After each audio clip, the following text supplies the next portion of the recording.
The night is cold. January 1800. Beyond the muddy tracks that one day will be called Pennsylvania Avenue. You can see it, a pale rectangle of stone rising from raw earth and scraggly trees. No grand approach. No monument gates. Just a half-finished house, sitting on a low ridge above a swamp, its windows dark, its rooms empty. This is the president's house. And if you could walk through those unfinished halls tonight, you would see bare plaster, exposed beams, and puddles of rainwater pooling on unvarnished floors. You would smell sawdust and damp stone. You would hear wind whistling through gaps in the walls. In a few months, the second president of the United States will move into this building. He will find it cold, unfinished, and lonely. His wife will hang laundry in the largest room because there is nowhere else to dry it. And yet, this house, this rough, incomplete structure sitting in the middle of nowhere, will become the most famous residence in the world. It will be burned, rebuilt, painted white, and occupied by every American president for more than 2 centuries. It will be a symbol of democracy, power, and freedom. But behind that symbol lies a darker, more complicated story. A story about compromise and ambition. About free workers and enslaved laborers working side by side to build a house that was supposed to represent liberty. About the sweat, pain, and invisible hands that raised those walls and carved those stones. About fire, reconstruction, and a name that hides as much as it reveals. This is the story of the White House, not the polished, patriotic version you learned in school. The real story, the one about who built it, what it cost, and who paid the price. If you love deep investigations into history, power, and the hidden forces behind the buildings and institutions we take for granted, this is the channel for you. We go beyond the surface. We ask the hard questions.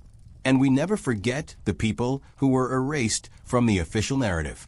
If that sounds like your kind of content, hit that like button, subscribe, and leave a comment telling me what you think.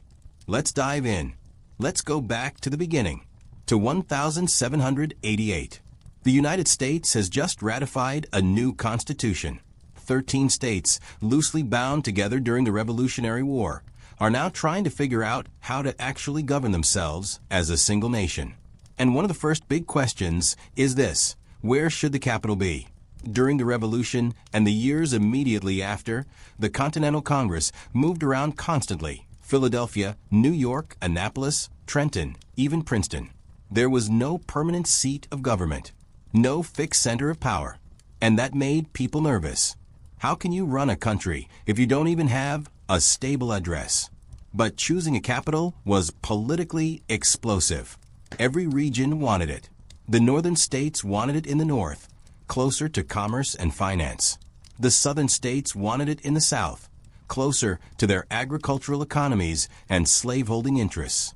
Neither side would give in. And so the debate dragged on, bitter and unresolved, until 1790, when a deal was struck.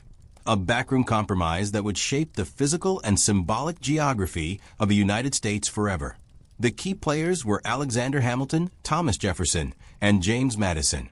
Hamilton was Washington's Treasury Secretary, and he desperately wanted the federal government to assume all the states' Revolutionary War debts. That would strengthen the national government, tie the states together financially, and establish the credit of the new nation. But southern states, many of which had already paid off their debts, hated the idea. They saw it as a northern scheme to enrich bankers and merchants at the South's expense. Jefferson and Madison opposed Hamilton's plan, but they also wanted something, a capital in the South, a permanent seat of government that would be closer to Virginia, Maryland, and the rest of the Southern Bloc. A capital that wouldn't be dominated by northern commercial interests. So they made a deal. Dinner at Jefferson's house, sometime in June 1790. The details are murky, no official record, just Jefferson's later account. But the outline is clear. Hamilton got his debt assumption plan. Jefferson and Madison got a southern capital. The location would be on the Potomac River, on land contributed by Maryland and Virginia. It would be a new city built from scratch, in a place that had almost nothing there. Why the Potomac? Partly because George Washington, the most powerful man in the country, loved that area. He owned land nearby. He knew the river.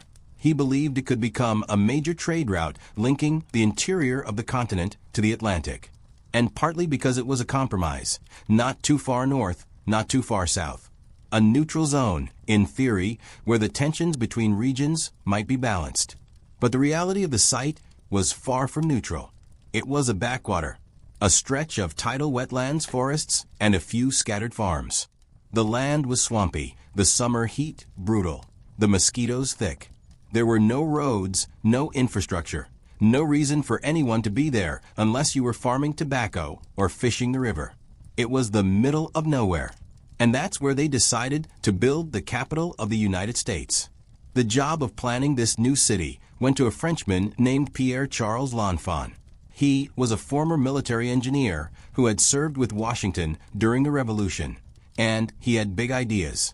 L'Enfant envisioned a city of grand avenues, sweeping public squares, and monumental buildings, a capital that would rival Paris or London, that would announce to the world that this new republic was serious, permanent, and powerful.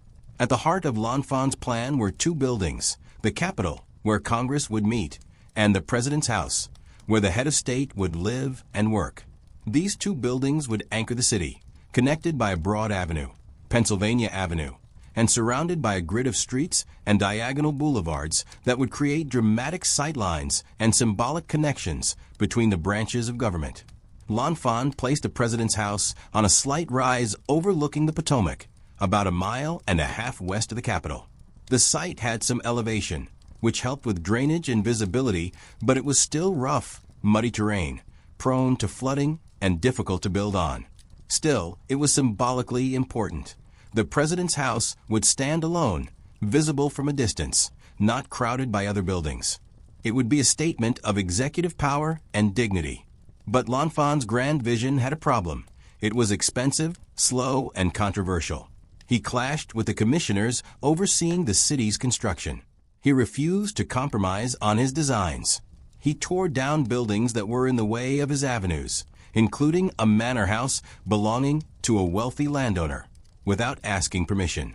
Eventually, Washington fired him, but his basic plan survived. The location of the President's House stayed where he had placed it, and the work moved forward. Now they needed an actual design for the house itself. In the summer of 1792, the commissioners announced a competition. They wanted designs for the President's House. The requirements were clear but contradictory. The building had to be dignified, impressive, suitable for a head of state. But it couldn't look like a palace. It couldn't look like the residence of a king. Americans had just fought a war to get rid of monarchy. They were suspicious of concentrated power, of aristocracy, of anything that smelled like European royalty. So the house had to walk a fine line, grand enough to command respect, but Republican enough to reassure a nervous public that this was still a government of the people. The competition attracted several submissions. One came from an anonymous architect who signed his entry AZ years later. It was revealed that AZ was Thomas Jefferson. Jefferson loved architecture. He had designed his own home, Monticello, and he had strong ideas about what the President's House should look like. His design was modest, inspired by classical Roman villas, and much smaller than what was eventually built. It didn't win. The winner was a man named James Hoban. He was born in Ireland, trained in the neoclassical Georgian style, and had immigrated to the United States after the Revolution. He had worked in South Carolina, designing buildings for wealthy planters, and he had a reputation for solid, tasteful work. His design for the President's House was elegant, symmetrical, and practical. It drew heavily on Leinster House in Dublin, a large townhouse for an Irish aristocrat, but scaled up and adapted for a president. Hoban's design was a rectangular, 3-story building. The basement level, partly below ground, would house service areas, kitchens, storage, workrooms, spaces for the staff who would keep the house running. The main floor, raised above ground and reached by a grand staircase, would contain the largest public rooms. The East Room, the state dining room, parlors, and reception halls where the president could meet diplomats, entertain guests, and conduct official business. The upper floors would be more private, bedrooms for the president's family, personal offices, and smaller living spaces. The exterior would be built of stone, strong, fireproof, and permanent, and decorated with classical details, columns, pediments, and carved ornament that evoked ancient Greece and Rome. It was a language of power that everyone in the Western world understood. But it was also restrained, republican, not overly showy. It said, "This is a government building, not a crown." George Washington liked Hoban's design, but he thought it was too small.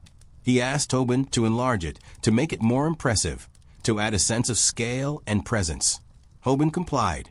The final building would be bigger than the original competition entry, though still smaller than some of the palaces of Europe.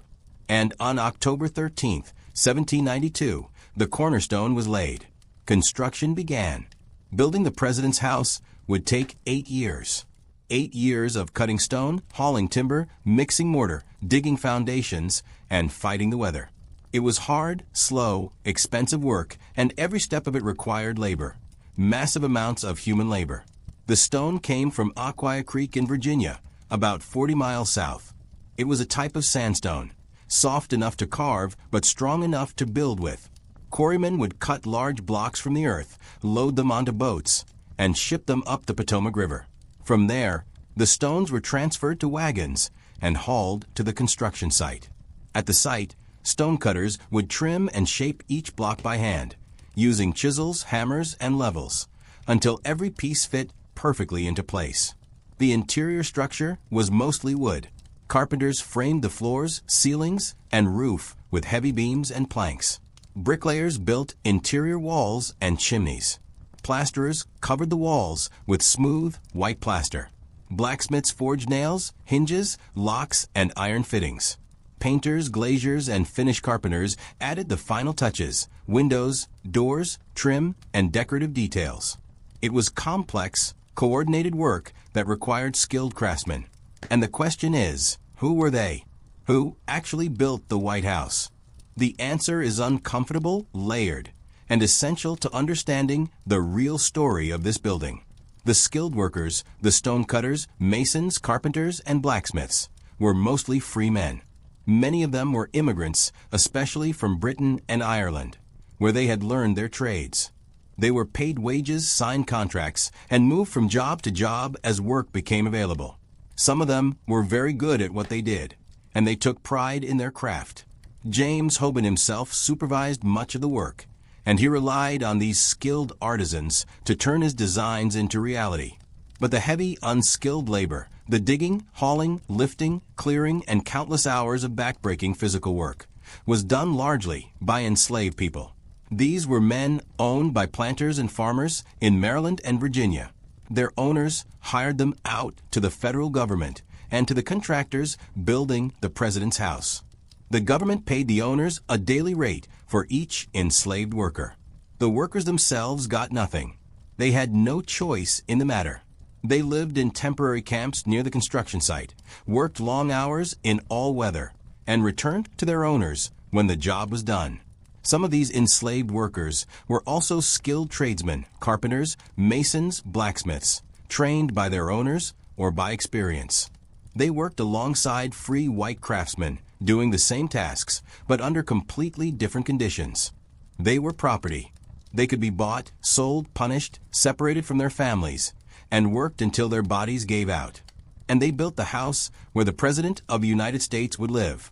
We know this because records survive. Payroll documents, letters, and account books show payments to slave owners for the labor of enslaved workers. In some cases, we even have names. Philip Reed, who later cast the bronze statue of Freedom for the Capitol Dome, worked on the grounds. There are records of enslaved men cutting stone, mixing mortar, clearing land, and hauling materials. Their work was essential. Without them, the White House would not have been built, at least not on the timeline or budget that the government demanded. But for most of American history, this fact was barely mentioned. Official histories of the White House focused on the architects, the presidents, and the free skilled workers. The enslaved laborers were invisible, erased. It wasn't until the late 20th century that historians and researchers began systematically digging through archives, recovering names, documenting the reality of who built the nation's most famous house. Today, the White House Historical Association and the National Park Service acknowledge this history. There are educational materials, exhibitions, and even a historical marker near the site honoring the enslaved workers. But for a very long time, America preferred not to talk about it. By November 1800, the exterior of the president's house was mostly finished. The stone walls were up. The roof was on. The windows were in. But the interior was still far from complete. Plaster was missing in many rooms. There was no proper heating system. Furniture was scarce. The grounds were a muddy mess. And yet, the capital was moving from Philadelphia to Washington, and the new president, John Adams, needed somewhere to live. So on November 1st, 1800, John Adams moved into the president's house. He was the first occupant, and his first impression was not good. The building was cold, drafty, and unfinished. Most of the rooms had bare walls.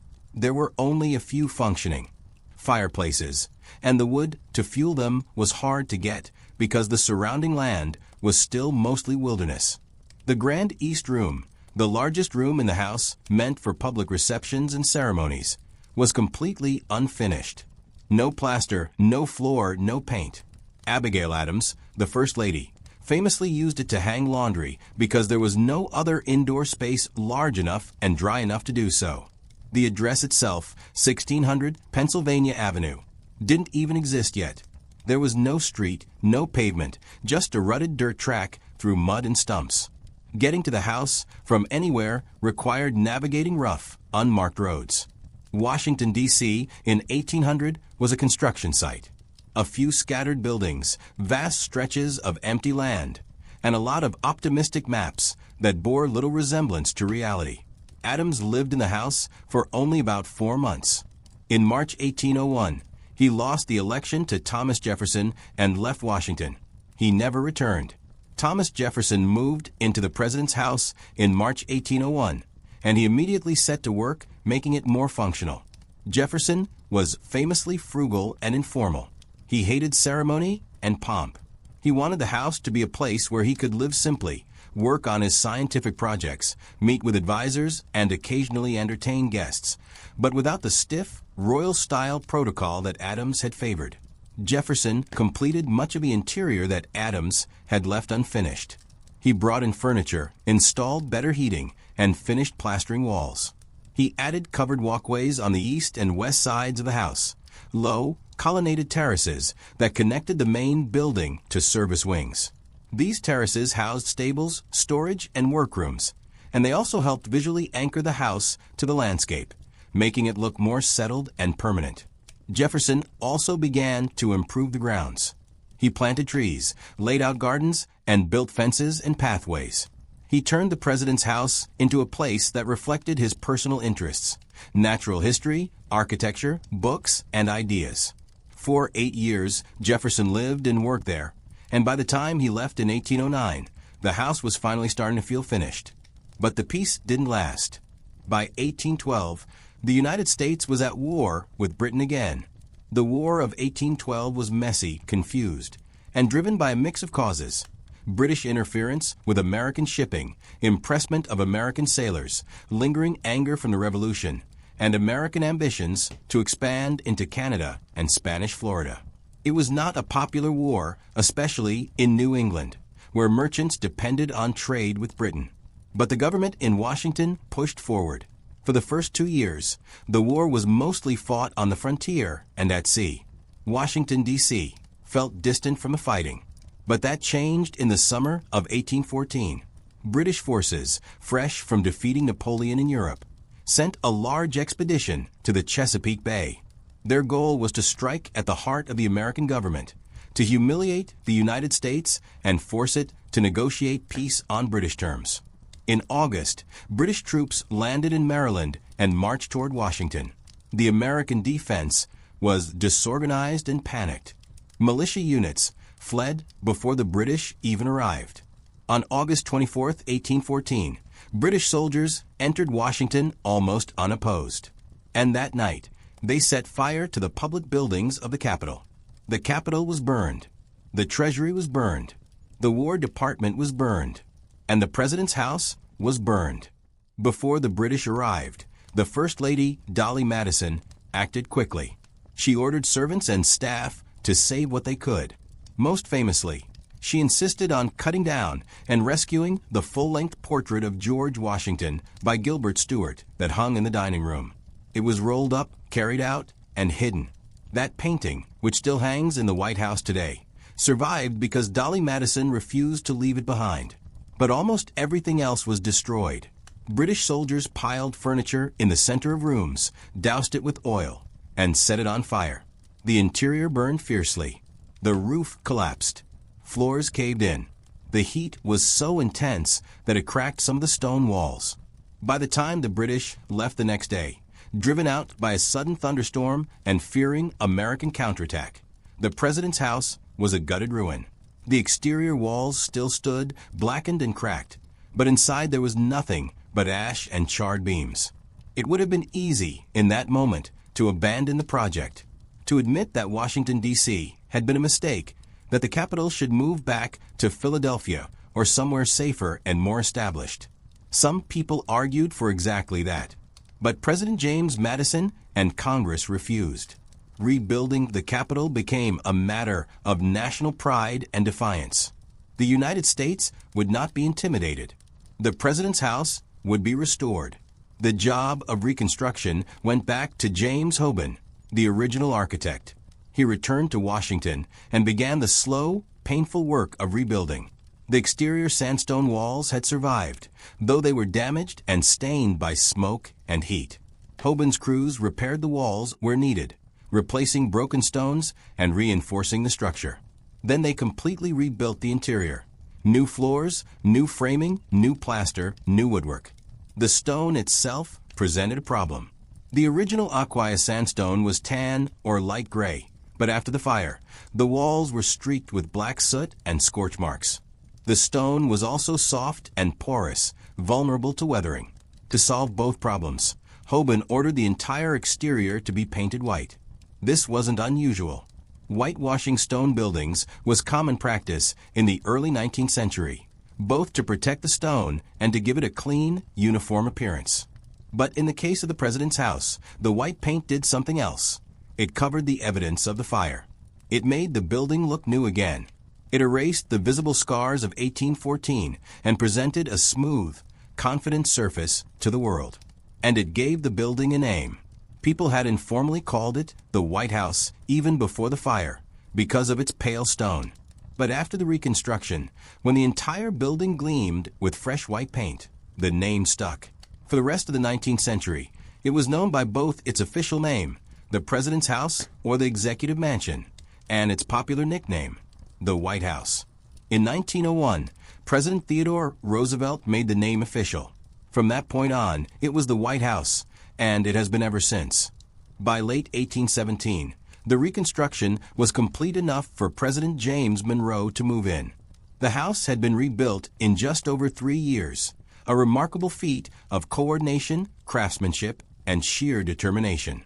And once again, much of the labor was done by enslaved workers, hired out by their owners, paid nothing, and erased from a story.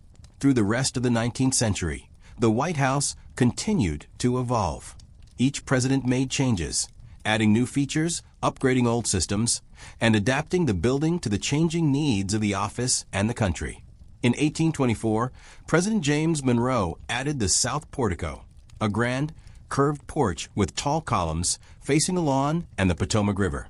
It was part of Hoban's original design, but had never been built. 5 years later, in 1829, President Andrew Jackson added the North Portico, the iconic entrance that most people think of when they picture the White House. These porticos gave the building its final recognizable form, a white rectangular block with classical colonnades on the north and south sides, sitting in the middle of a green lawn. Inside, the building was constantly being updated. Plumbing was installed in the 1830s, bringing running water to the upper floors. Gas lighting was added in the 1840s and 1850s, replacing candles and oil lamps. In the 1890s, President Benjamin Harrison installed electric lighting. though he and his family were reportedly afraid to touch the switches for fear of being shocked. Heating was improved over time, moving from individual fireplaces to central heating systems. Bathrooms were added. Kitchens were modernized. The building slowly transformed from a drafty, semi-functional house into a more comfortable, technologically up-to-date residence. But it was still cramped. The president's house was supposed to serve two functions. It was the president's home, and it was also the center of the executive branch of government. The president's staff, secretaries, advisors, and visitors all had to squeeze into the same building where the president's family lived. By the late 1800s, the White House was bursting at the seams. Outside, the grounds were gradually landscaped and formalized. Gardens were planted. Fences and gates were installed. Security became more important as the presidency itself became more visible and more vulnerable. Public access to the White House, which had been relatively open in the early 1800s, began to be restricted. You could still visit, but you needed permission, and you had to follow rules. The White House grounds became a controlled space, a bubble of power and protocol in the middle of a growing city. But let's return to the people who built it. Because for most of the 19th and 20th centuries, their story was ignored. When tourists visited the White House, when children learned about it in school, when historians wrote about its architecture and its famous residents, the focus was always on the presidents, the architects, the free craftsmen, and the grand events that took place inside those walls. The enslaved laborers who had cut the stone, hauled the materials, dug the foundations, and worked alongside the free workers. They were invisible. This wasn't an accident. It was a choice. America, especially after the Civil War and Reconstruction, wanted to tell a story about itself that emphasized progress, unity, and freedom, acknowledging that enslaved people had built the White House and the Capitol and many other federal buildings, complicated that story. It raised uncomfortable questions about the founding of the country, about who was included in the promises of the Constitution, and about how much of America's early success was built on the backs of people who were never meant to benefit from it. So the story was simplified, sanitized. The presidents were remembered, the architects were celebrated, and the enslaved workers were forgotten. It wasn't until the late 20th century that this began to change. Historians started going back into the archives, payroll records, construction documents, letters, and account books, and piecing together the evidence. They found payments to slave owners for the labor of enslaved workers. They found names, men who had worked on the White House, the Capitol, and other government buildings. They found descriptions of the work these men did: cutting stone, sawing timber, mixing mortar, laying bricks. Slowly, painstakingly, the hidden history of the White House began to come to light. In 2000, President Bill Clinton acknowledged this history in a speech. He said that enslaved people had helped build the White House, and that their contributions should be remembered and honored. It was the first time a sitting president had publicly stated this fact. In 2016, First Lady Michelle Obama gave a powerful speech at the Democratic National Convention. She spoke about waking up every morning in a house built by slaves. She talked about what that meant to her as a black woman, as the descendant of enslaved people, living in a building that her ancestors had helped construct, but were never allowed to enter as equals. Her words were a reminder that history is not just about buildings and dates. It's about people, power, and memory. And in 2017, the White House Historical Association installed a permanent marker on the grounds acknowledging the role of enslaved laborers in the construction of the White House. The marker lists some of the names that have been recovered from records, and it honors the contributions of the men who were never paid, never thanked, and never remembered until now. This process of recovery is ongoing.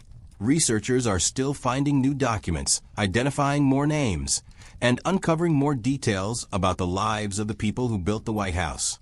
It's slow, difficult work, because enslaved people left behind very few records. They couldn't write their own histories.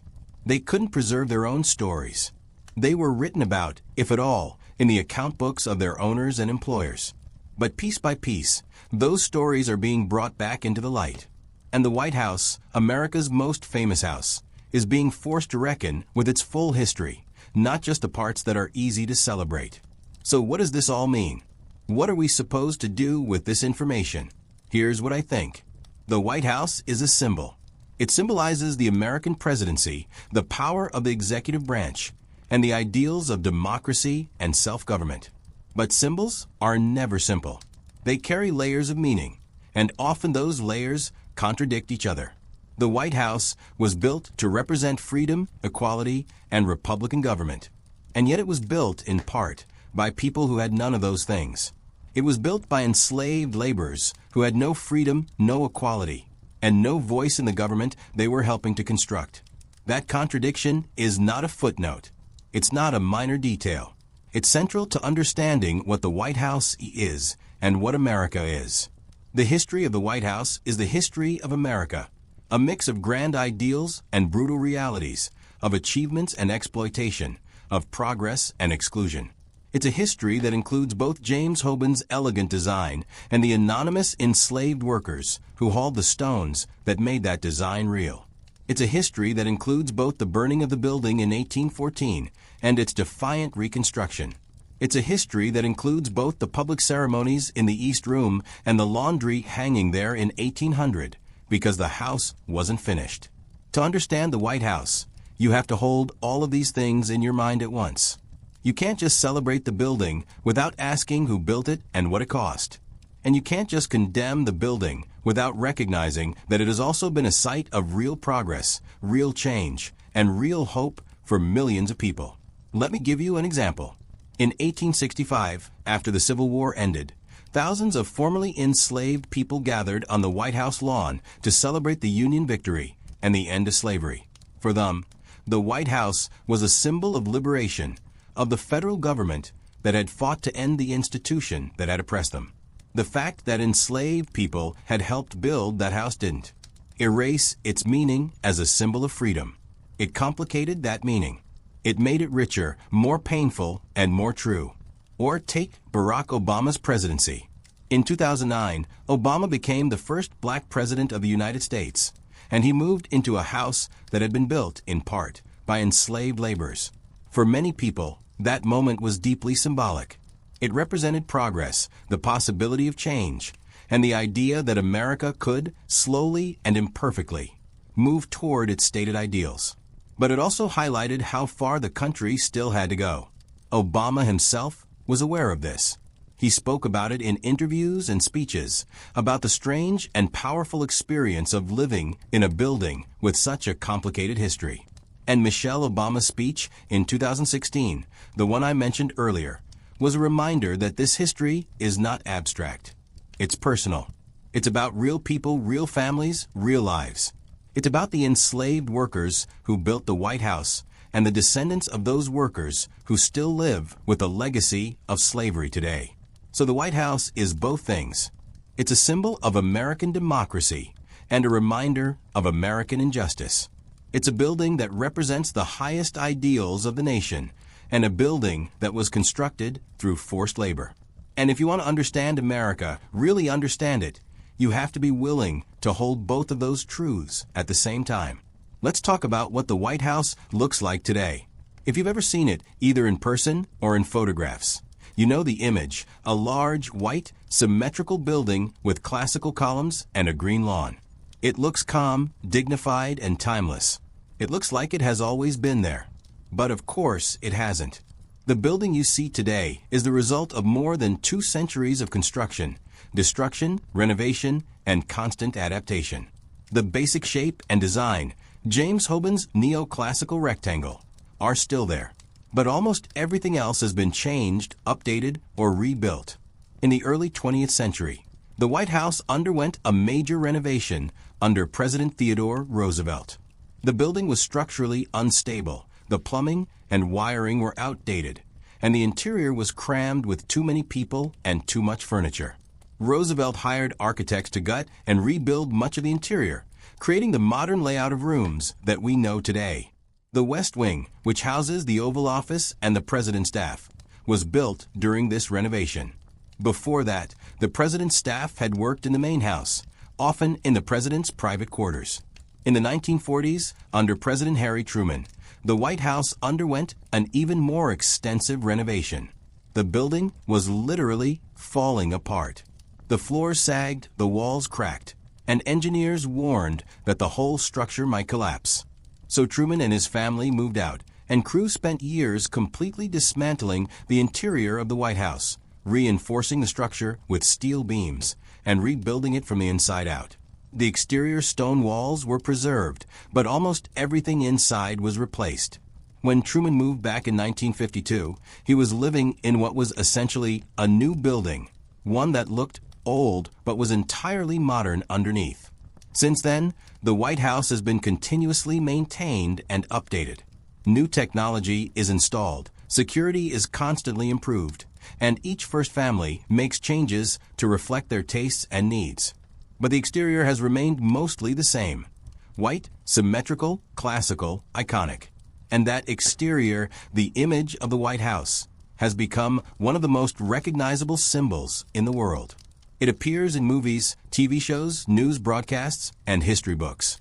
It's a shorthand for the American presidency, for American power, and for the idea of America itself. But symbols can be dangerous. They can simplify. They can hide. They can make us forget. When you see a photograph of the White House, you're not seeing the enslaved laborers who built it. You're not seeing the fire of 1814. You're not seeing the decades of renovations, the collapsing floors, the laundry in the East Room. You're seeing a clean, finished image. And that image is powerful precisely because it hides so much. So, what should we do with this history? How should we think about the White House, knowing what we know? First, we should remember. We should teach the full story, not just the architecture and the presidents, but the workers, the conditions, the violence, and the contradictions. We should make sure that the names of the enslaved laborers are known and honored. We should include their story in every tour, every textbook, and every documentary about the White House. Because they were there. They built it. And their labor, stolen and unrecognized, made the building possible. Second, we should be honest about what symbols mean. The White House is not just a symbol of democracy. It's also a symbol of the contradictions, failures, and violence that have always been part of American history. It can be both. Symbols are complex. And if we want to use symbols responsibly, we have to understand them fully.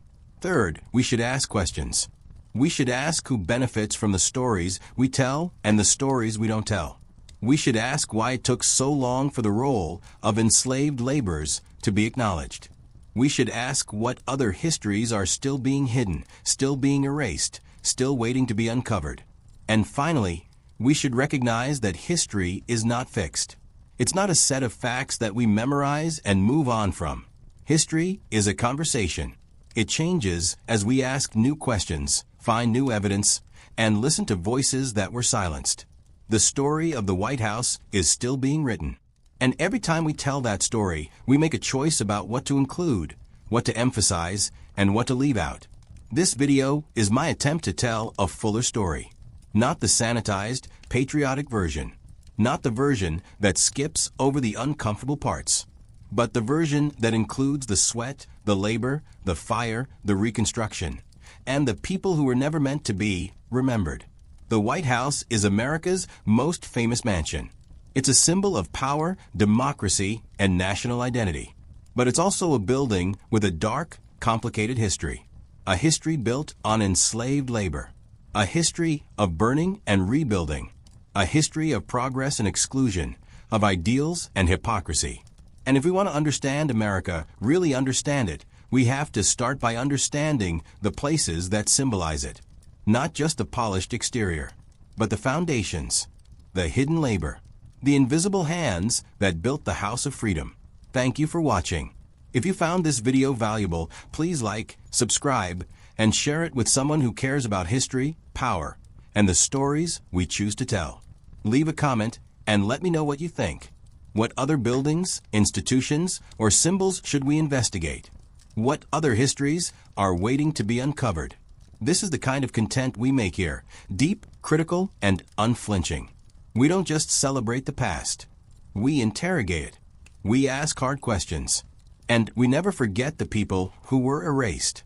I'll see you in the next one. But before we end, let's zoom out one more time. Let's think about what the White House means now in the 21st century and what it might mean in the future. The White House is no longer just a building. It's a stage, a backdrop for history. Every day, decisions are made inside those walls that affect millions of people. Decisions about war and peace, about the economy, about justice and rights and the future of the country. And every day, the world watches. When the president speaks from the White House, when protests gather on the streets outside, when historians give tours of the rooms inside, the building itself carries meaning. It stands for the idea that power should be accountable, that government should be transparent, that citizens have a right to know what's happening in the halls of power. But the White House also stands for the limits of that idea, because power is never fully transparent. There are always rooms the public doesn't see, conversations that aren't recorded, decisions made behind closed doors. The White House is both a symbol of democracy and a fortress of executive authority. And the building itself, the physical structure, embodies this tension. On the one hand, it's open to the public. You can take a tour. You can walk through the East Room, the State Dining Room, and the halls where history was made. On the other hand, most of the White House is closed. You can't see the Oval Office. You can't see the private residence. You can't see the Situation Room, where presidents monitor wars and crises. The White House invites you in, and then it keeps you out. This is not unique to the White House, of course. Every seat of power works this way. Every government building, every palace, every capitol. They all present a public face and hide a private reality. But the White House is unique because of what it symbolizes to Americans and to the world. It's not just the president's house. It's the people's house, or at least that's what we're told. And that phrase, the people's house, raises a question. Whose people? Who gets to be inside? Who gets to shape what happens there? Who gets to be remembered? For most of American history, the answer to that question has been not everyone. Not enslaved people. Not women. Not indigenous people. Not immigrants. Not people of color. Not the poor. Not the marginalized. The People's House was built by people who were excluded from the very idea of the people. But that has changed slowly and incompletely. The history of the White House is also a history of expanding who counts as the people. It's the history of suffrage movements, civil rights struggles, protests, and hard-won political victories that gradually opened the doors of power to more and more Americans. And yet, the building itself remains a reminder of exclusion. The enslaved laborers who built it were never meant to walk through the front door. The workers who maintain it today, housekeepers, cooks, groundskeepers, Secret Service agents, are often invisible, just as the builders were invisible. The White House presents a polished, powerful image to the world, and that image depends on the labor of people we don't see. This is not a condemnation of the White House itself. It's a recognition that buildings, like symbols, like nations, are made by human hands. And human hands are never neutral. They carry the weight of the systems they're part of, systems of power, systems of class, systems of race and inequality. The White House is beautiful. It's historically significant. It's architecturally impressive. But it's also a building built by enslaved people, burned by an invading army, rebuilt by a defiant young nation, and continuously renovated to serve the needs of an ever-expanding executive branch. It's a building with blood in its mortar and hope in its columns. It's a building that embodies both the best and the worst of the country it represents. So where does that leave us? What do we do with this knowledge? Here's what I think. We tell the truth. We tell the full story, without flinching, without sanitizing, and without pretending that the uncomfortable parts don't matter. We honor the people who built the White House, the free workers and the enslaved laborers, the architects, and the anonymous hands that hauled the stones. We acknowledge that this building, like the country it represents, is a mix of ideals and contradictions, of progress and injustice. And we keep asking questions. We ask why it took so long to acknowledge the role of enslaved laborers. We ask what other stories are still being hidden. We ask who benefits from the narratives we tell and who is harmed by the narratives we suppress. Because history is not just about the past. It's about the present. The stories we tell about where we come from shape how we understand where we are and where we're going. If we tell a story that erases the labor and suffering of enslaved people, we're saying that their lives didn't matter. If we tell a story that only celebrates the architects and presidents, we're saying that power and fame are the only things worth remembering.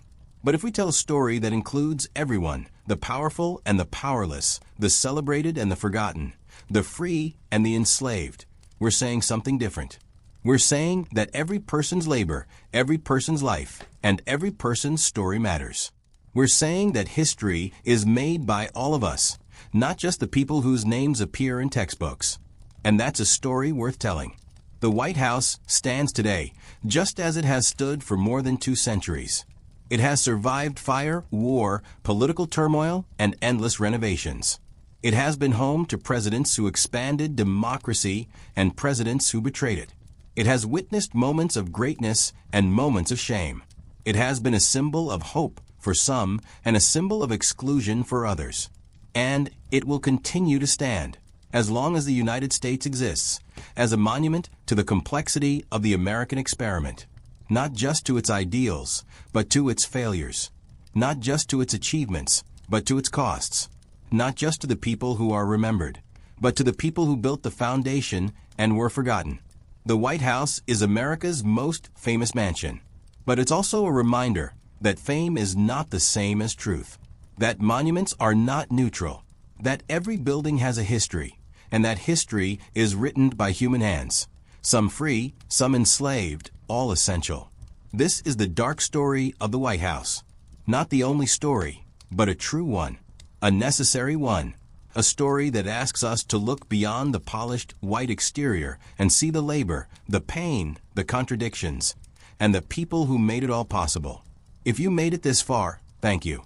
Thank you for listening, for thinking, and for caring about the hidden histories that shape our world. If this video meant something to you, share it. Talk about it. Keep asking questions. Because the only way we learn from history is by refusing to look away from the parts that make us uncomfortable. I'll see you in the next investigation. But let's end with something that brings this all home. Something personal. Something that connects the past to the present in a way that's impossible to ignore. Imagine you're standing on the north lawn of the White House. It's a clear morning. The building is bright and gleaming in the sunlight, its white walls almost luminous against the blue sky. Tourists are taking pictures. Children are pointing.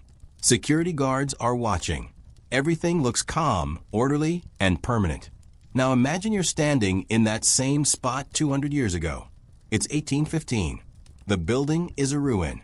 The roof is gone, the walls are blackened, and the smell of burned wood still hangs in the air. British soldiers torched this place a year ago, and it's only just beginning to be rebuilt. Workmen are hauling stone, mixing mortar, and shouting instructions. Some of them are free, paid by the day, working because they need the money or because they believe in the project. Some of them are enslaved, working because they have no choice, owned by men who pocket the wages. You watch them work. You see the sweat on their faces, the strain in their backs, the dust on their clothes. You see them lifting stones that weigh hundreds of pounds, sawing beams by hand, working in the summer heat and the winter cold. You see them building something that will outlast them, something they will never own, something that will carry someone else's name. And then you blink, and you're back in the present. The building is finished. The workers are gone. The history is buried under fresh paint and polished floors. But it's still there. In the stones. In the walls. In the foundation.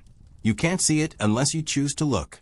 And for a long time, America chose not to look. But now we are looking. Now we are asking, who built this? What did it cost? Who paid? And the answers are written in the records, if you dig deep enough. In the payroll ledgers that list payments to slave owners. In the account books that track the hours worked and the materials used. In the few surviving names of the men who hauled the stones and sawed the beams and mixed the mortar. Men like Philip Reed, who was enslaved and who later helped cast the Statue of Freedom. Men whose names we don't know, whose lives left almost no trace, but whose labor made this building possible. Let's talk about memory, because that's really what this is about. Memory is not just personal, it's collective. It's the stories a society tells itself about where it came from, who it is, and what it values. And for most of American history, the collective memory of the White House did not include the enslaved laborers who built it. They were left out, erased, forgotten. Why? Because including them would complicate the story. It would force Americans to confront a contradiction at the heart of their national identity. The idea that a country founded on liberty and equality was built, in large part, by enslaved people who had neither. That contradiction is not unique to the White House. It runs through all of American history. The Constitution, the Declaration of Independence, the Capitol, the monuments in Washington. All of them were created in a society where slavery was legal, normal, and economically essential. And all of them embody that tension between ideals and reality, between what America claimed to be and what it actually was. For a long time, the way we dealt with that tension was to ignore it, to focus on the ideals and pretend the reality didn't matter, to celebrate the founders and forget the enslaved people who worked their plantations, to admire the buildings and ignore the workers who built them. But you can't build a healthy society on denial. You can't move forward if you refuse to acknowledge where you've been. And you can't honor the past if you only remember the parts that make you feel good. So now, slowly, we're beginning to remember differently. We're beginning to tell a fuller story, a harder story, a story that includes the people who were left out, the labor that was stolen, the suffering that was ignored. And that's not about tearing down the White House or rejecting American history. It's about understanding it. It's about recognizing that history is complicated, that symbols are complicated, and that the only way to honor the past, really honor it, is to tell the truth about it. Let me tell you one more thing. In 2016, the White House hosted an event to honor the descendants of the enslaved workers who had helped build the building. It was a small gathering, not widely publicized, but it was significant. For the first time, the White House formally acknowledged these workers and invited their descendants, people whose ancestors had laid the stones and hauled the timber and mixed the mortar, to come and see the building their forebears had created. Some of the descendants spoke about what it meant to them. They talked about pride and pain, about the complexity of standing in a place that their ancestors had built but never owned, a place they were never meant to enter as equals. They talked about the importance of being seen, of being acknowledged, of having their family's contribution recognized after 2 centuries of silence. And they talked about the future, about the need to keep telling this story, to keep remembering, to make sure that the next generation knows who built the White House and what it cost. That event was a small step, a symbolic gesture. But symbols matter, and gestures, when they're sincere, can be powerful. The White House is still there. The stones are still standing. The building still functions as the center of American executive power. But the story of that building is changing. It's becoming fuller, more honest, more inclusive. And that's a good thing. Because the only way we learn from history is by being willing to see all of it. The glory and the shame, the achievement and the cost, the monuments and the hands that built them. So here's my challenge to you. The next time you see a picture of the White House or any other famous building, ask yourself, who built this? What did it cost? Who paid? Don't just accept the polished image. Don't just celebrate the architects and the presidents. Dig deeper. Ask questions. Look for the stories that aren't being told. Because those stories are there. They're in the archives, in the records, in the ground beneath the foundation. They're in the descendants of the workers who were never paid, never thanked, never remembered. They're in the history that was buried and is only now being uncovered. And when you find those stories, share them. Talk about them. Teach them. Because the work of remembering is never finished. Every generation has to choose what it will honor, what it will teach, and what it will pass on. And if we want to build a future that's more just, more honest, and more inclusive, we have to start by telling the truth about the past. The White House is a symbol, but it's also a building made of stone and wood and sweat and blood. A building built by people, some free, some enslaved, all essential. a building that stands today as a monument to both the ideals of democracy and the contradictions that have always haunted those ideals. That's the dark story of America's most famous mansion. That's the story we need to remember. Not because it makes us feel good, but because it's true. And the truth, however uncomfortable, is always worth telling. Thank you for watching. Thank you for listening. And thank you for caring enough to ask the hard questions. I'll see you next time. Let's talk about what happens next. Because history doesn't end. It keeps moving, keeps changing, keeps being reinterpreted by each new generation. And the White House, both the building and the symbol, will continue to evolve. Right now, the White House is undergoing another chapter in its long life. Each administration brings new occupants, new policies, new controversies, and new meanings. The building adapts. It's renovated, updated, and constantly maintained. The technology changes. The security changes. The way the public interacts with the building changes.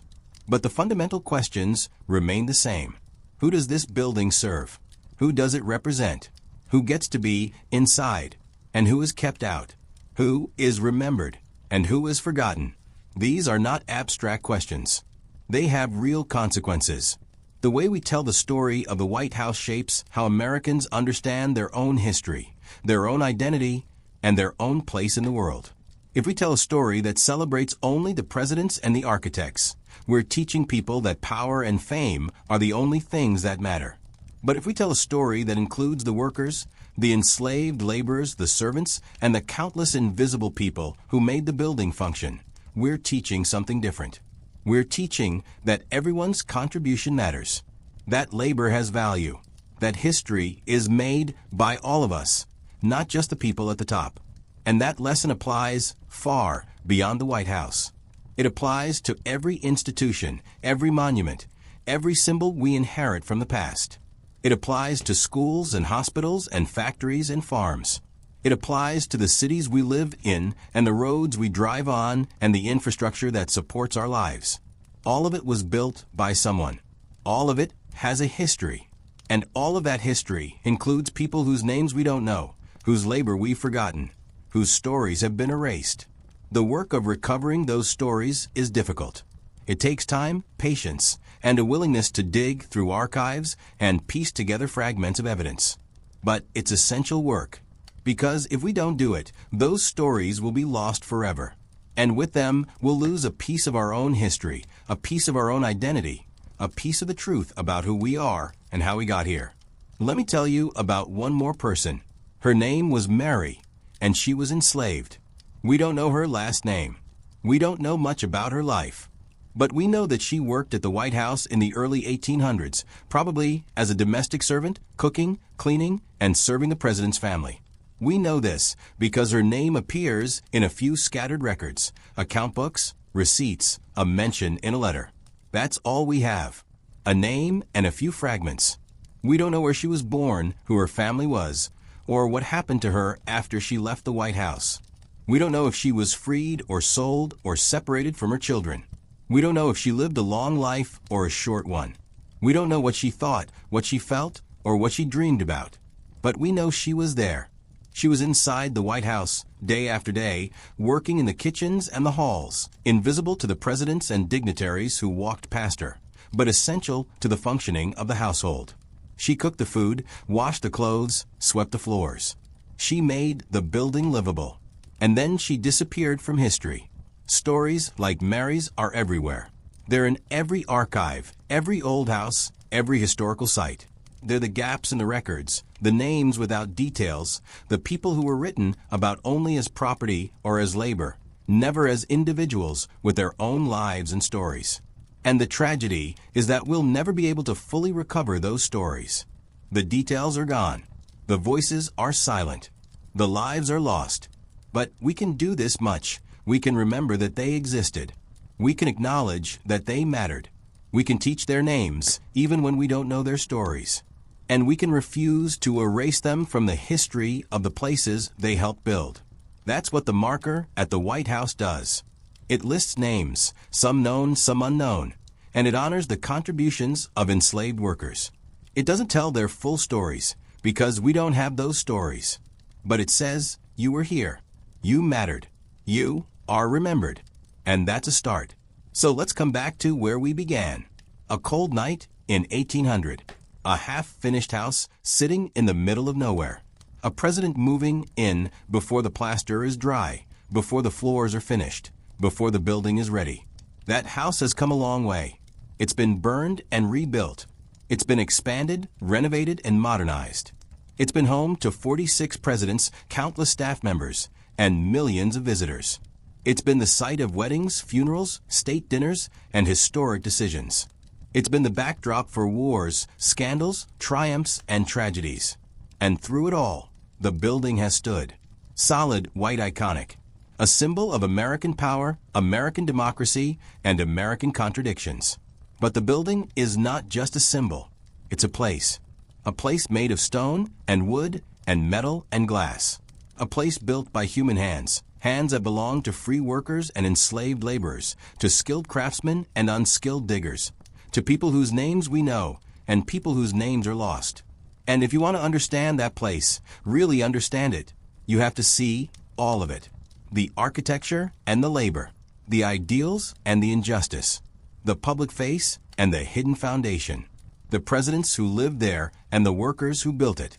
You have to see the whole story, not just the parts that are easy to celebrate, but the parts that are hard to face, the parts that make us uncomfortable, the parts that challenge our assumptions about who we are and where we come from. Because that's what history is. It's not a list of dates and famous names. It's a web of human lives, human choices, and human consequences. It's the story of what we've done, who we've hurt, and who we've forgotten. And the only way to move forward, really move forward, is to look back honestly, acknowledge the truth, and learn from it. The White House is America's most famous mansion.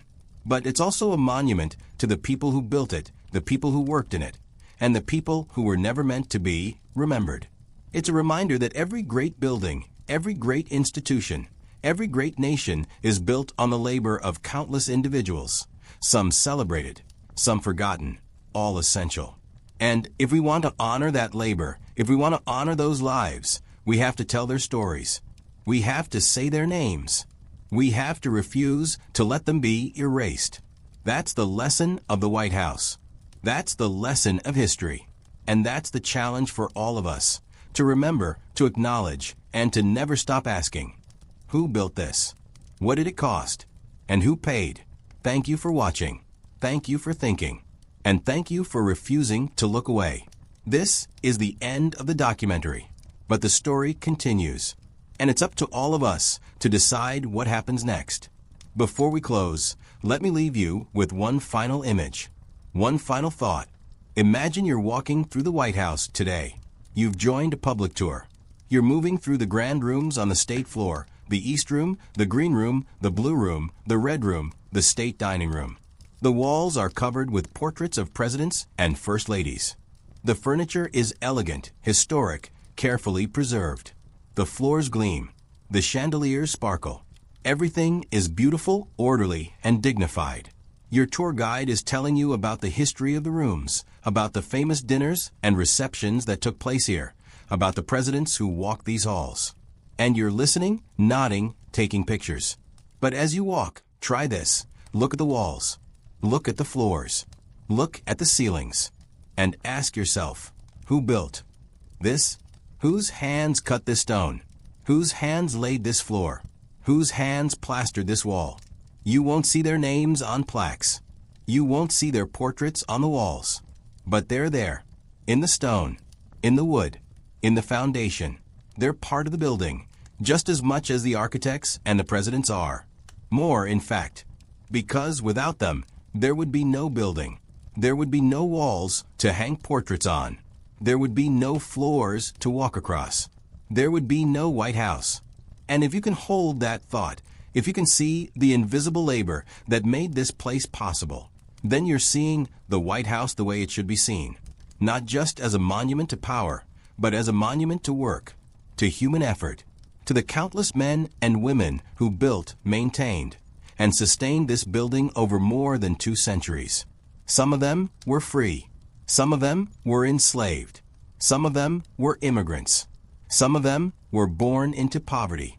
Some of them were skilled craftsmen. Some of them were unskilled laborers. But all of them were essential. And all of them deserve to be remembered. Let's talk about why this matters today. Why does it matter that enslaved people helped build the White House?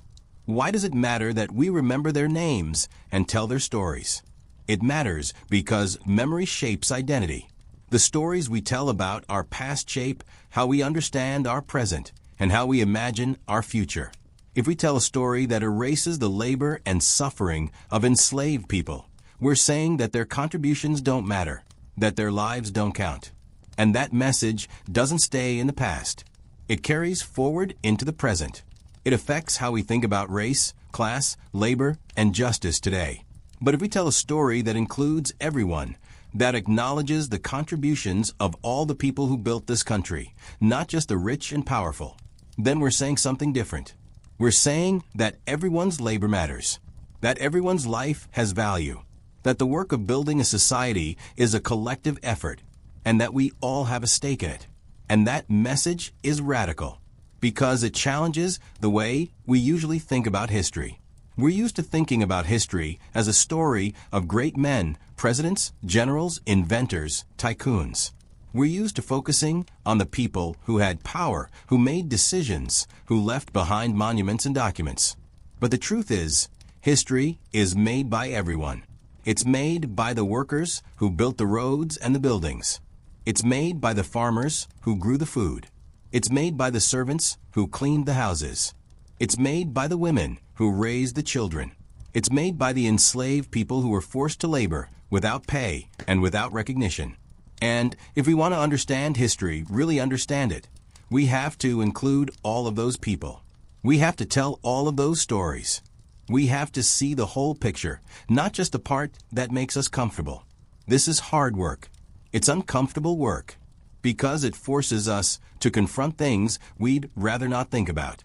It forces us to acknowledge that the country we love, the symbols we revere, the buildings we admire, all of them are built on a foundation of injustice. But acknowledging that doesn't mean rejecting everything. It doesn't mean tearing down the White House or abandoning the ideals of democracy. It means understanding that those ideals have always been in tension with reality. It means recognizing that progress is messy, incomplete, and ongoing.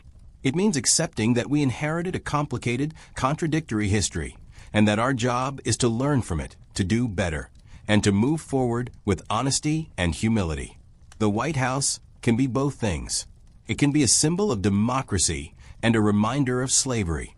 It can be a monument to freedom and a testament to the labor that was stolen to build it. It can inspire hope and provoke discomfort. And that's okay. In fact, that's healthy. Because symbols that only inspire pride, without provoking thought, are dangerous. They make us complacent. They make us forget. They let us off the hook. But symbols that challenge us, that force us to think, to question, to reckon with the past, those are the symbols that can help us grow. So here's what I hope you take away from this video. I hope you take away a deeper understanding of the White House, not just as a building, but as a symbol of American history in all its complexity.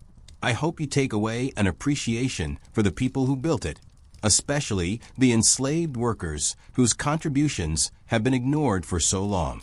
I hope you take away a commitment to telling fuller, more honest stories about the past. And I hope you take away a willingness to ask hard questions, to dig deeper, and to refuse to accept easy answers. Because that's what this channel is about. We don't do surface-level history. We don't do feel-good narratives that skip over the uncomfortable parts. We dig into the dark stories, the hidden stories, the stories that challenge the way we think about power, wealth, and the institutions we take for granted. If that's the kind of content you want to see more of, please like this video, subscribe to the channel, and hit the notification bell so you don't miss future episodes. Leave a comment and let me know what you think. What other buildings, institutions, or symbols should we investigate? What other hidden histories do you want to uncover? And if you made it all the way to the end of this documentary, thank you. Thank you for sticking with me through 12,000 words of history, analysis, and reflection. Thank you for caring about the stories that are hard to tell. And thank you for being willing to look beyond the surface and see the full, complicated truth. The White House stands today as it has stood for more than 2 centuries. It's a beautiful building. It's a powerful symbol. And it's a reminder that every monument, every institution, every symbol we inherit from the past carries layers of meaning. Some of them inspiring, some of them troubling, all of them worth understanding. The dark story of the White House is not the only story, but it's a true story, a necessary story, a story that asks us to remember the people who were forgotten, to honor the labor that was stolen, and to reckon with the contradictions at the heart of American history. That's the story I've tried to tell here, and I hope in some small way it's a story that stays with you. Thank you for watching.